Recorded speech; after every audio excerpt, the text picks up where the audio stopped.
തിരുവനന്തപുരം വെള്ളറടയിൽ സ്ത്രീയെ കാണാനില്ല എന്ന പരാതി. പനച്ചമൂട് സ്വദേശി പ്രിയംവദയെ കാണാനില്ല എന്ന പരാതിയുമായി നാട്ടുകാരാണ് രംഗത്ത് വന്നത്. പ്രിയംവദയുടെ തിരോധാനത്തിൽ ദുരൂഹതയുണ്ട് എന്ന് നാട്ടുകാർ ആരോപിക്കുന്നു. സംഭവത്തിൽ അയൽവാസിയെ പോലീസ് കസ്റ്റഡിയിലെടുത്ത് ചോദ്യം ചെയ്യുകയാണ്. ആർ അനന്തകൃഷ്ണനുണ്ട്. അനന്തൻ, എന്താണ് സംഭവം?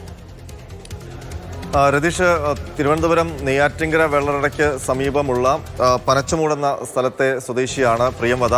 48 വയസ്സാണ്. ഇവരെ 12-ാം തീയതി മുതലാണ് കാണാതായത്.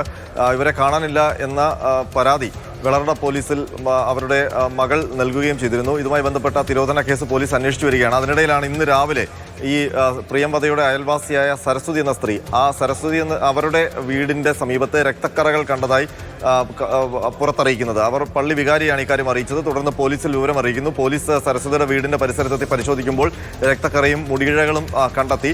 തുടർന്ന് നാട്ടുകാരിൽ ചിലർ പ്രിയംവദയുടെ തിരോധാനം കൊലപാതകമാണ് എന്ന സംശയം ഉന്നയിച്ചു. അതിന് കാരണക്കാർ ഈ അയൽവാസിയായ വിനോദ് എന്നയാളാണ് എന്നുള്ളൊരു സംശയം നാട്ടുകാർ പ്രകടിപ്പിച്ചു.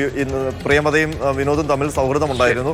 അപ്പോൾ അയാളെ കേന്ദ്രീകരിച്ച് അന്വേഷണം നടത്തണമെന്ന് നാട്ടുകാർ ആവശ്യപ്പെട്ടു. കേന്ദ്രീകരിച്ചുൾപ്പെടെ അന്വേഷണത്തിലേക്ക് കടക്കുകയാണ്. വെള്ളറടയിലാണ് സ്ത്രീയെ കാണാതായത്. ആർ അനന്തകൃഷ്ണനാണ് വിവരങ്ങൾ നൽകിയത്.